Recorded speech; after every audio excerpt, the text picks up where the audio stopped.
There's a lot to my story, and it's hard to put it all in one thing.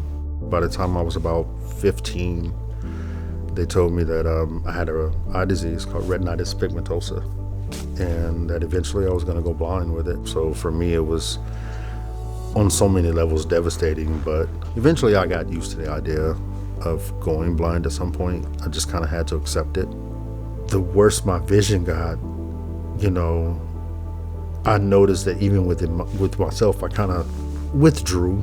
One of my coworkers was talking to me, and they decided to kind of joke around with me, but they pointed out that the first one that I ended up losing, was actually kind of protruding and twisted around or what have you. And I thought it was just normal tooth pain, but at that point, that's when I ended up actually going in and having them pull it.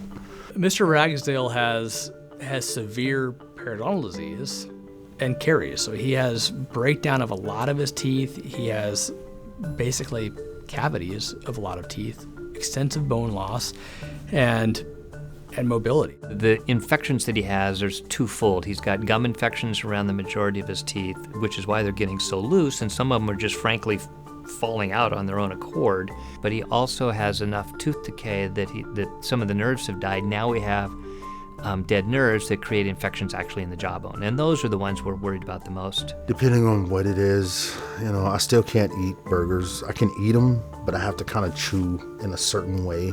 I don't know what caused it to happen, but it was just that first initial bite. And I actually ended up losing my canine. The pressure of all of it just kind of snapped that tooth off, and that was just horrific. It doesn't matter really what I'm eating. It's sad. At that point, it's just a matter of, okay, teeth are coming out. Are we going to make you dentures? Are we going to use implants? Where are we going to go from here? I knew that I wanted to get fixed dentures due to how things are done with the dental insurances and different things like that. I just kind of knew in my mind that that's never going to happen. He's really an ideal candidate for a fixed solution because he's already lost one of his senses. The cost was definitely prohibitive. Mike actually happened to reach out to me and said that he had heard through Straumann that they have the Let Them Shine program. It was serendipitous. I had been talking with Mr. Ragsdale, and a week later the email came in, and I went, perfect. Look at that. Wow. What a great smile. Oh, man.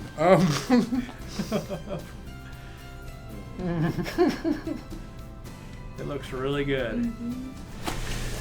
Looks like it was meant to be there the whole time. At that moment, for my first smile after it was done, honestly, I don't even know what I was thinking. I was just so happy to be able to do it. Inside, I could just feel myself brighten up automatically. Now I'm a little more concerned about my voice and want to try singing and just doing things that I wasn't able to do before because, it kind of requires you to show your teeth.